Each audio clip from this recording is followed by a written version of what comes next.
Hello everyone. या लेक्चरला आपण next unit start करतोय. Designing embedded systems with 8 bit micro controllers. 8051 micro controller जो आहे आपला, त्याच्यावरती आपण डिझाईन कसं करायचं किंवा आपण 8051 मायक्रो कंट्रोलर आहे तो यूज का करतो, असे काही बेसिक टॉपिक्स आहेत ते आपण या ठिकाणी ह्या युनिटमध्ये बघणार आहोत. त्याच्यामध्ये त्याचा आपण आर्किटेक्चर एक बघणार आहोत. अजून कोणते कोणते फॅक्टर्स आपण कन्सिडर करतो की कोणताही एखादा मायक्रो कंट्रोलर आहे तो चूज करण्यासाठी, किंवा एखादा मायक्रो कंट्रोलर आपण घेतला तर कोणते कोणते फॅक्टर्स आपण कन्सिडर करतो की एखादा मायक्रो कंट्रोलर एखाद्या ऍप्लिकेशन मध्ये तो प्रॉपरली यूज होणार आहे की नाही, हे कोणत्या कोणत्या फॅक्टर्स मध्ये बघणार आहोत. आपण हा फर्स्ट टॉपिक इथे स्टार्ट करतोय. ओके. आपला टॉपिक आहे factors to be considered in selecting a microcontroller. Last lecture मध्ये आपण बघितलं होतं की मायक्रो कंट्रोलर्स आणि मायक्रो प्रोसेसर्स. तर हे मायक्रो प्रोसेसर्स आणि मायक्रो कंट्रोलर्स ह्याचं काय काम आहे, तर आपल्याला एखादं ऍप्लिकेशन आहे, ऍप्लिकेशन रन करतो, तर त्यावेळेला ते ऍप्लिकेशन रन करताना त्याचं आपलं जे काही प्रोग्रामिंग वगैरे हे जे कंट्रोल्स जे सर्व आहेत ते आपल्याला मायक्रो कंट्रोलर और मायक्रो प्रोसेसर्स वर्क केले जातात. ओके. तर 8051 हा जो मायक्रो कंट्रोलर आहे, आपण सपोज करा आपण 8051 हा मायक्रो कंट्रोलर यूज करतोय, मग त्याच्या ज्या स्पेसिफिकेशन्स आहेत ते आपल्या एखाद्या ऍप्लिकेशन जी आपण डेव्हलप करणार आहोत त्या ऍप्लिकेशनला ते मॅच होत आहे की नाही, ह्या सर्व ज्या गोष्टी आहेत, म्हणजे त्याचे जे फीचर्स सेट असतील, त्याच्यानंतर त्याची जी कोड मेमरी असेल किंवा तुमची जी डेटा मेमरी आहे, ती आपल्याला जी आपली रिक्वायरमेंट आहे त्याच्याशी मॅच होते की नाही, हे आपण फर्स्ट कन्सिडर चेक करतो. आणि त्याच्यानंतर एखादा कोणताही मायक्रो कंट्रोलर आहे तो आपण सिलेक्ट करतो आणि तो आपल्या ऍप्लिकेशन मध्ये तो डेव्हलप करतो. तर ही जी आहे ती बेसिक आपली स्टेप आहे की आपल्याला कोणते कोणते फॅक्टर्स आपल्याला एखादं डिझाईन डेव्हलप करत असताना कोणते कोणते रिक्वायरमेंट्स लागतात, त्याच्यानुसार आपण फॅक्टर्स ठरवतो की आपण कोणते कोणते फॅक्टर्स थ्रू आपलं एखादं कंट्रोलर आहे तो आपल्याला डिझाईन करायचा आहे. ओके. तर हे जे काही आहे, तर काय सांगितलेलं आहे बघा, selection of microcontroller for any applications depend on some design factors. A good designer finalise his selection based on the comparative study of the design factors. The important factors to be considered in the selection process of microcontrollers are listed below. आता काय लक्षात घ्या, एखादा जो designer आहे, एखादा product develop करतोय, तो डिझाईन करतोय, तर तो काय कोणत्या कोणत्या कोणत्या कोणत्या आपल्या फॅक्टर्स वरती एखादा मायक्रो कंट्रोलर असेल किंवा मायक्रो प्रोसेसर असेल किंवा कोणताही जो तुमचा डिव्हाइस आहे तो सिलेक्ट करताना कोणते कोणते फॅक्टर्स तो कन्सिडर करतोय ते या ठिकाणी आपल्याला दिलेलं आहे. फर्स्ट वन दिलेलं आपल्याला feature set. Okay. Feature set काय करतात, the important queries related to the feature set are those does the microcontroller supports all the peripherals required by the application, say serial interface, parallel interface, etc. Does it satisfy the general input output port requirement by the applications? Does the controller support sufficient number of timers and counters? Does controller supports built-in ADC or DSC hardware? In case of signal processing application, does the controller provides the required performance? Okay. हे आपल्याला या ठिकाणी काय दिलं, general consideration दिले. लक्षात घ्या की आपल्याला फीचर सेट म्हणजे एखादं ऍप्लिकेशन आहे, ते ऍप्लिकेशन परफॉर्म करत असताना किंवा ते आपल्याला डेव्हलप करत असताना जो डेव्हलपर आहे त्याला सिरियल इंटरफेस लागणार आहे का की पॅरलल इंटरफेस लागणार आहे, नंतर त्याला किती पोर्ट्स त्याला रिक्वायर्ड आहेत, ते किती त्याच्यानंतर त्याचे किती नंबर ऑफ त्याची जी मेमरी आहे ती मेमरी किती असणार आहे, त्याची जी आपल्याला रॅम पण यूज करणार आहोत, किंवा जी काही तुमचे इन्स्ट्रक्शन्स तुमचे जे काही डेव्हलपर्सने पुट केलेले आहेत त्याच्यासाठी एक एरिया किती लागणार आहे, म्हणजे किती त्याची स्टोरेज आपल्याला लागणार आहे. तर ह्या ज्या सर्व गोष्टी आहेत त्या आपण फीचर सेट म्हणजे जी आपली जो डेव्हलपर आहे तो पहिल्यांदा एक रिक्वायरमेंटची लिस्ट बनवतो की आपल्याला ह्या गोष्टी रिक्वायर्ड आहेत आणि त्या गोष्टी आपल्याला कोणत्या कोणत्या मायक्रो कंट्रोलर्स कडून आपल्याला मिळणार आहेत, किंवा आपल्याला आपल्या ज्या रिक्वायरमेंट ज्या असणाऱ्या गोष्टी आहेत त्या कोणत्या कोणत्या तुमच्या मायक्रो कंट्रोलर्स वरून आपल्याला सॅटिस्फाय होत आहेत, आणि ते पण कमी रेटमध्ये किंवा कमी बजेटमध्ये. त्या सर्व गोष्टी आपल्याला काय केल्या जातात ह्या ठिकाणी मॅनेज केल्या जातात. आणि त्याच्यानंतर त्या फीचर सेट मधून आपण काय करतो, तो किंवा जो डेव्हलपर आहे तो एखादं मायक्रो कंट्रोलर आहे तो सिलेक्ट करतो. कारण की आपल्याकडे मायक्रो कंट्रोलर किंवा मायक्रो प्रोसेसर असतील त्यांची भरपूर साऱ्या नंबर्स मध्ये आपल्याला डिफरंट आपल्याला मायक्रो कंट्रोलर मायक्रो प्रोसेसर आपल्याला बघायला मिळतात. ओके, तर त्यांच्या ज्या रिक्वायरमेंट आहे डेव्हलपरच्या रिक्वायरमेंट नुसार तुमचा जो तुमचा मायक्रो कंट्रोलर आहे तो सिलेक्ट केला जातो. ओके, तर this is for your feature set. Second one, speed of operation. Okay, speed of operation or performance of controller is another important design factor. The number of clock required per instruction cycle and maximum operating clock frequency supported by the processors greatly affects the speed of operation of the controller. The speed of operation of controller is usually expressed in the terms of millions instructions per second. Okay, MIPS हा आपला point झाला होता. काय सांगितलेलं आहे लक्षात घ्या. Speed of operation जे एखादं आपलं एखादं तुम्ही मायक्रो कंट्रोलर सिलेक्ट केलेलं आहे, किंवा फॉर एक्झाम्पल की आपण एखादं कॅल्क्युलेटर डिझाईन करतोय. कॅल्क्युलेटर डिझाईन करण्यासाठी जर आपल्याला एखादा स्पेसिफिक असा एखादा आयसी आपल्याला लागणार आहे, किंवा आपल्याला एखादा मायक्रो कंट्रोलर यूज करतोय, त्याचे जे ऑपरेशन्स आहेत किंवा त्याचे जे नंबर ऑफ इन्स्ट्रक्शन्स प्रत्येक सेकंदाला किती परफॉर्म झाले पाहिजेत हे कोण ठरवतं, पहिल्यांदा डेव्हलपर ठरवतो. की आपल्या जो एखादी इन्स्ट्रक्शन किंवा एखादा जे युजर इनपुट एंटर करेल किंवा एखादे इनपुट युजरची रिक्वायरमेंट नुसार किती वेळामध्ये किंवा किती सेकंड्स मध्ये त्याला आउटपुट मिळते, ह्याचे हे कशावरती ठरवतं, तुमच्या स्पीड ऑफ ऑपरेशन्स वरती. ओके, म्हणजेच काय, जे तुमचे नंबर ऑफ इन्स्ट्रक्शन्स आहेत ते किती जे मिलियन्स ऑफ इन्स्ट्रक्शन्स किती सेकंड्स मध्ये किंवा पर सेकंड मध्ये तुमचे परफॉर्म केले जातात, त्याच्यावरती तुमचा speed of operation of your device हा ठरतो. ओके, म्हणूनच जो डेव्हलपर आहे तो डेव्हलपर आधीच प्रीडिफाईन करतो की तुमचे जे फीचर सेट आहेत त्याच्यामध्येच डिफाईन करतो की आपल्याला किती इन्स्ट्रक्शन्स किंवा किती स्पीडने तुमचं ऑपरेशन हे परफॉर्म झाले पाहिजेत. ओके, किंवा number of instructions per second किती परफॉर्म झाल्या पाहिजेत, त्याच्यानुसार तो काय करतो, तर तुमचा जो मायक्रो कंट्रोलर किंवा मायक्रो प्रोसेसर आहे तो सिलेक्ट करण्याचं काम करतो. म्हणजे स्टार्टिंगलाच त्याचं आधी प्रीडिफाईन केलं असतं की प्रत्येक आयसी असेल किंवा प्रत्येक तुमचे जे मायक्रो कंट्रोलर्स आहेत त्यांच्या प्रत्येकाचे ऑपरेशन्स परफॉर्म करण्यासाठी एक तुम्हाला MIPS दिलेला असतो. म्हणजेच काय की प्रत्येक डिव्हाइस हा तुमचा किती वेळामध्ये तुमचा जे तुमचे इन्स्ट्रक्शन्स आहेत त्या पर सेकंड मध्ये किती परफॉर्म करतो हे तुमच्या प्रत्येक मायक्रो कंट्रोलरला प्रीडिफाईंड असतं. तर प्रीडिफाईंड ह्याच्यानुसार त्याच्या रिक्वायरमेंट नुसार तो तुमचा स्पीड ऑफ ऑपरेशन किती हवेत ते सिलेक्ट करतो. Okay, this is for your speed of operation. Next one is code of memory space, code memory space. Okay, if the target processor or controller application is written in C or any other high level language, does the controller support sufficient code space for hold the compiled hex code?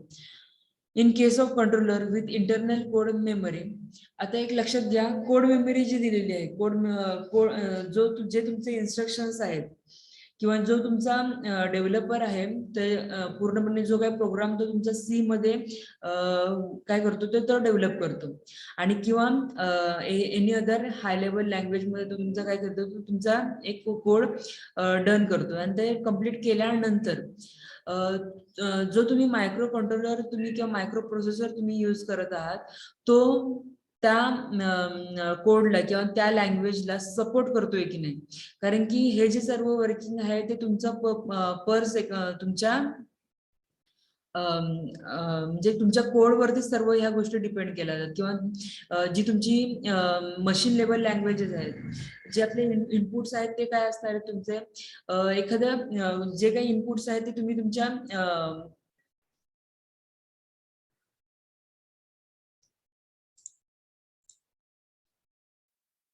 तर code memory space म्हणजेच काय, तर आपल्याला जो developer आहे तो developer ज्यावेळेला तुमचा कोड रिटर्न करतो त्याला जी आपल्याला एक सफिशियंट मेमरी स्पेस लागणार आहे, ती मेमरी स्पेस तुमच्या जो मायक्रो कंट्रोलर किंवा मायक्रो प्रोसेसर जो सिलेक्ट करणार आहे त्याच्यावरती तो स्पेस त्याला सफिशियंट आहे की नाही याच्यावरती सुद्धा तुमचा काय होतं, तुमचा मायक्रो कंट्रोलर किंवा मायक्रो प्रोसेसर हा सिलेक्ट केला जातो.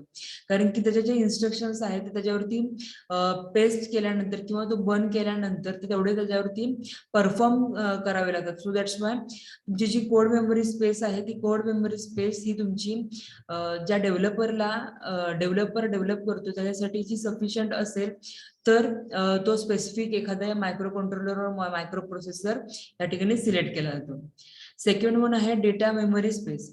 Does the microcontroller support sufficient internal data memory on chip RAM to hold runtime variable and data structure? Same आहे या ठिकाणी जो डेटा मेमरी स्पेस आहे ती तुमची इंटरनल जो कंट्रोलर आहे तो त्याच्या सफिशियंट तुमचा इंटरनल जो डेटा आहे किंवा इंटरनल जी डेटा मेमरी आहे त्याला सपोर्ट करतो की नाही ऍज पर डेव्हलपर्स रिक्वायरमेंट. तर ह्या ठिकाणी आपल्याला त्याच्या ह्या आपल्या फॅक्टर वरती आपला कोणताही मायक्रो कंट्रोलर और मायक्रो प्रोसेसर आहे तो सिलेक्ट केला जातो. नेक्स्ट वन आहे development support. Development support is another important factor for consideration. It deals with does the controller manufacturer provides the cost-effective development tools?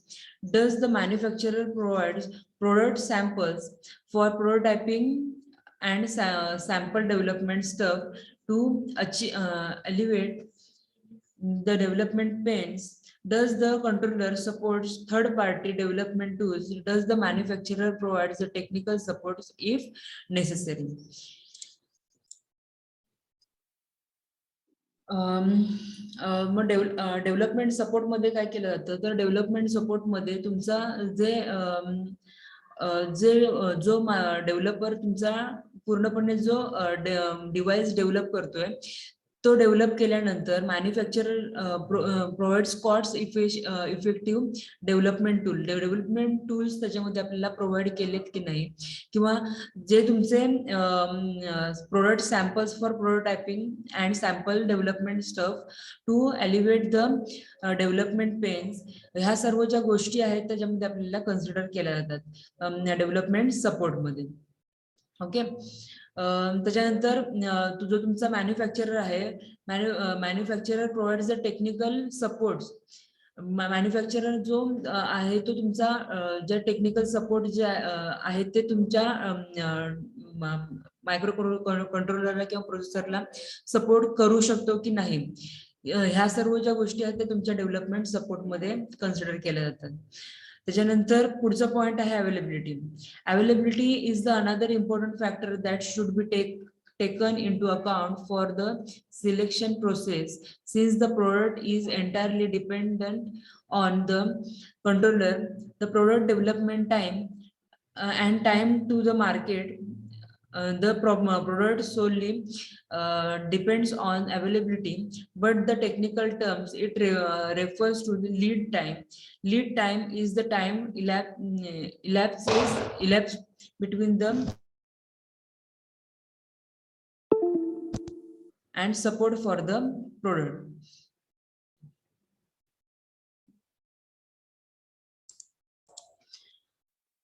Availability मध्ये काय सांगितलेलं आहे, तर जो आपण प्रोडक्ट किंवा आपला जो मायक्रो प्रोसेसर और मायक्रो कंट्रोलर किंवा कोणतेही जे डिव्हाइसेस आहेत ते आपल्याला डायरेक्ट इझिली अवेलेबल आहेत की नाही. कारण की ज्या वेळेला आपण आपला प्रोडक्ट डिझाईन करतोय, प्रोडक्ट डिझाईन केल्यानंतर तो डेव्हलप करत असताना ते जे आपल्याला रॉ प्रोडक्ट लागणार आहेत किंवा जे आपल्याला चिप्स लागणार आहेत किंवा ज्या काही आपल्याला मायक्रो प्रोसेसर, कंट्रोलर किंवा अदर कोणतेही डिव्हाइस लागणार आहेत, ते आपल्याला इझिली आपल्या जे प्लेस आहे किंवा ज्या ठिकाणी आपण डेव्हलप करतो त्या ठिकाणी आपल्याला इझिली अवेलेबल होणार आहेत की नाही, किंवा त्याचा जो तुमचा टाइम आहे, म्हणजे ती जी गोष्ट आहे ती आपल्याला अवेलेबल करण्यासाठी जो टाइम लागणार आहे तो टाइम कमीत कमी टाइम मध्ये आपल्याला तो प्रोडक्ट आपल्याला डेव्हलप किंवा ते आपल्याला प्रोडक्ट लवकरात लवकर मिळाले पाहिजे किंवा ते डिरेक्टली अवेलेबल झाले पाहिजे. तर अशा टाईपचे ते तुमच्या जवळ तुमच्या अवेलेबिलिटी मध्ये आहेत की नाही, हा सुद्धा फॅक्टर आपल्याला एखादा मायक्रो प्रोसेसर किंवा मायक्रो कंट्रोलर किंवा अदर कोणतीही अदर चिप असेल ती डेव्हलप करत असताना त्या ठिकाणी आपल्याला कन्सिडरेशन मध्ये घ्यावी लागते किंवा जो डेव्हलपर आहे त्याला ती कन्सिडरेशन मध्ये घ्यावी लागते. पुढचा पॉइंट आहे power consumption. The power consumption of the micro controller should be minimal. The crucial factor, since the high power requirements needs the bulky power supply design, the high power dissipation also demands for cooling fans, and it will be make overall system messy and expensive. The controller should support idle and the power down modes of operations to reduce power consumption. पुढचा जो point आहे तो power consumption. Power consumption मध्ये आपण काय बघितलं होतं, एक लक्षात घ्या. आपण लास्ट युनिट मध्ये पण आपण पॉवर कन्झम्पशन बघितलं होतं. काय सांगितलेलं होतं, ज्या वेळेला पॉवर कन्झम्पशन जास्त असेल किंवा हा एक मिनिमल पॉइंट म्हणजे जो आपल्याला कन्सिडरेशन घ्यावंच लागेल असं काही नाही, पण कसं आहे की ज्या वेळेला हाय पॉवर रिक्वायरमेंट्स असतात त्यावेळेला तुमचं जो डिव्हाइस आहे तो काय होतो, डिव्हाइस हा बल्की होतो. बल्की म्हणजेच काय, तर जी स्पेस ही वाढते कारण की त्याच्यामध्ये आपल्याला पॉवर सप्लाय ज्या वेळेला हाय पॉवर यूज केलं जातं त्यावेळेला तिथं हिटिंग जास्त होतं. तर हिटिंग जास्त झाल्यामुळे त्या ठिकाणी आपल्याला काय करावं लागतं, तर कुलिंगचे जे फॅन्स असतील ते आपल्याला सेपरेटली अवेलेबल करून द्यावे लागतात. कारण की ज्या वेळेला हिटिंग जास्त होतं त्यावेळेला ते प्रोडक्ट डॅमेज होण्याचे चान्सेस जास्त असतात. सो दॅट्स वाय आपण त्या ठिकाणी काय करतो, त्या ठिकाणी डेव्हलप करायला पूर्णपणे प्रोडक्ट मध्ये आपल्याला कुलिंगचे फॅन्स आपल्याला अवेलेबल करून द्यावे लागतात. त्याच्यामुळे काय होतं, जो पूर्ण डिव्हाइस जो डेव्हलप केलेला आहे तो एक तर बल्की किंवा मेसी म्हणता येईल, कारण की त्याची साईज वाढते आणि तो आणि बाकीच्या ज्या गोष्टी ज्या रिक्वायर्ड त्या ज्या गोष्टी आपल्याला नेसेसरी नाही आहेत फॉर डेव्हलपमेंट त्या सुद्धा आपल्याला ह्या ठिकाणी आपल्याला एक्स्ट्रा ऍड करावं लागतं. त्याच्यामुळे जे आपलं डिव्हाइस आहे ते काय होतं, एक्सपेन्सिव्ह होत जातं. कारण की त्याच्यामध्ये फॅन्स असतील किंवा अदर कोणते रिक्वायरमेंट्स आहेत त्याच्यामध्ये आपल्याला एक्स्ट्रा आपल्याला ऍड करावे लागतात. त्याच्यामुळं जे डिव्हाइस आहे ते बल्की होणारे, मेसी होणारे आणि एक्सपेन्सिव्ह होणारे. त्याच्यामुळं मोस्टली कंट्रोलर्स साठी आपण पॉवर डाऊन मोड्स किंवा रिड्यूस पॉवर कन्झम्पशनचे जे काही मायक्रो कंट्रोलर्स आहेत ते यूज करून मोस्टली ते डिव्हाइस आहेत ते डेव्हलप करण्यासाठीचा प्रयत्न डेव्हलपर करतो.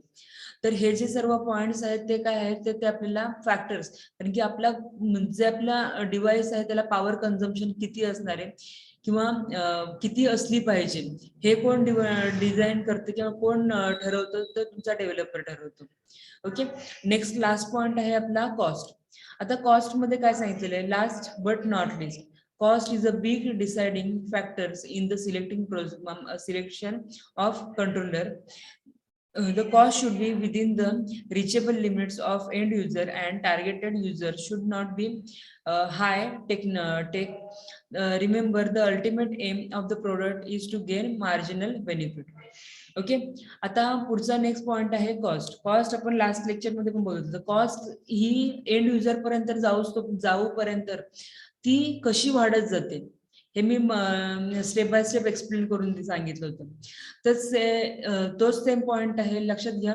ज्या वेळेला प्रोडक्टची कॉस्ट ही मॅक्झिमम असेल, प्रोडक्ट हा मिनिमम कॉस्ट मध्ये ज्या वेळेला विकला जातो त्यावेळेला त्याची काय असते, मार्जिनल जी कॉस्ट आहे किंवा मार्जिन जी आहे ती तुमच्या डेव्हलपरला ती नेसेसरी असते, किंवा आपण म्हणूया की कोणताही पर्सन किंवा कोणताही डेव्हलपर एखादा प्रोडक्ट डिझाईन करतो तो कशासाठी, तर त्याच्यावरती मार्जिन किंवा त्याचे जे बेनिफिट्स आहेत ते मिळण्यासाठी, किंवा जी कॉस्ट आहे त्याची जे काही बेनिफिट्स आहेत ते त्याला मिळण्यासाठी म्हणून कोणताही प्रोडक्ट डेव्हलप केलेला असतो. जर तुमचा प्रोडक्ट हा एक्सपेन्सिव्ह झाला, ऑलरेडी तो डेव्हलप करताना त्याची कॉस्ट खूप जास्त गेलेली असेल, आणि ज्यावेळेला तो मार्केटमध्ये आपल्याला विकायचा असेल आणि त्याच्यापेक्षा जी आपल्याला डेव्हलपमेंट करायला कॉस्ट गेली त्याच्यापेक्षा पण कमी रेटमध्ये जर मार्केटमध्ये तो सेम डिव्हाइस जर अवेलेबल असेल, तर त्या ठिकाणी काय होणार आहे, तर आपला हाय कॉस्ट असलेला प्रोडक्ट आहे तो कस्टमर किंवा एंड युजर जो आहे तो ऍक्सेप्ट करत नाही किंवा तो विकत घेत नाही. मग त्यावेळेला लॉस कुणाला होणार आहे, डेव्हलपरला. त्याच्यामुळं कॉस्ट ही जी आहे ती एक स्पेसिफिक लिमिटमध्ये किंवा जो एंड युजर आहे त्याच्या रिचेबल लिमिटमध्ये असली पाहिजे. त्यासाठी जे अदर जे तुमचे सर्किटरी असेल किंवा जे काही तुमच्या डेव्हलपमेंटचे जे फॅक्टर्स असतील किंवा जे काही तुमचे छोटे छोटे जे काही पार्ट्स असतील त्यांची सगळ्यांची कंबाईन कॉस्ट मिळून तुमचा प्रॉफिट मिळून ते प्रोडक्ट हे रिचेबल लिमिट पर्यंत तुमच्या एंड युजरला मिळालं पाहिजे. तर हे जे काही आहेत ते फॅक्टर्स आहेत. तर हे जे इच अँड एव्हरी पॉइंट्स आहेत ते त्याच्यानुसार आपण काय करतो, तर तुमचा जो मायक्रो कंट्रोलर आहे तो मायक्रो कंट्रोलर सिलेक्ट करतो. ओके, तर एक लक्षात घ्या, मायक्रो कंट्रोलर हा मी एक ओव्हरऑल हा पॉइंट डिस्कस करते. मायक्रो कंट्रोलर आपण डिझाईन करत असताना किंवा आपल्याला सिलेक्ट करत असताना फर्स्ट जो डेव्हलपर आहे, डेव्हलपर आपला फर्स्ट त्याच्या रिक्वायरमेंट्स आहेत तो प्रीडिफाईन करतो. रिक्वायरमेंट प्रीडिफाईन करून झाल्यानंतर तो काय करणार आहे, तर त्याला जे ऑपरेशन्स करायला जी डेटा लागणार आहे किंवा जी डेटा मेमरी असेल, प्रोग्राम मेमरी असेल, कोड मेमरी ज्याला आपण म्हणतो, तर ह्या ज्या आहेत त्या प्रीडिफाईन केल्या जातात. त्याच्यानुसार आपला काय केला जातो, तुमचा जो मायक्रो कंट्रोलर आहे किंवा मायक्रो प्रोसेसर आहे तो सिलेक्ट केला जातो. ओके, त्याच्यानंतर अवेलेबिलिटी, जो प्रोडक्ट तुम्ही मागवताय किंवा जो प्रोडक्ट तुम्ही डिझाईन करताय किंवा जो तुमचा मायक्रो कंट्रोलर तुम्ही यूज करत आहात तो तुमच्या ज्या ठिकाणी तुम्ही प्रोडक्ट डेव्हलप करताय त्या ठिकाणी अवेलेबल पण झाला पाहिजे. ओके, तर त्याच्यानंतर नेक्स्ट पॉइंट आहे पॉवर कन्झम्पशन. पॉवर कन्झम्पशन मध्ये आपण काय बघितलं की ज्यावेळेला हाय पॉवर रिक्वायरमेंट्स असतात त्यावेळेला तुमचे जे प्रोडक्ट आहे ते बल्की आणि मेसी होते किंवा त्याला पण एक्सपेन्सिव्ह पण म्हणूया की एक्सपेन्सिव्ह पण होतं, कारण की त्यावेळेला बरेचसे अदर जे इलेमेंट्स आहेत ते त्याच्यामध्ये आपल्याला एक्स्ट्रा ऍड केले जातात. त्याच्यामुळं हे जे सर्व पॉइंट्स आहेत हे पॉइंट किंवा कॉस्ट असेल ह्या सर्व फॅक्टर्स चा विचार करून डेव्हलपर काय करतो, पूर्णपणे तुमचं जे प्रोडक्ट आहे ते डेव्हलप करतो.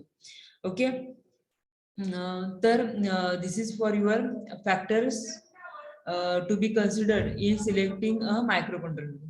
एखादं मायक्रो कंट्रोलर सिलेक्ट करण्यासाठी आपल्याला कोणते कोणते फॅक्टर हे कन्सिडर करावे लागतात. ओके, तर हे सर्व आपले पॉइंट्स आहेत.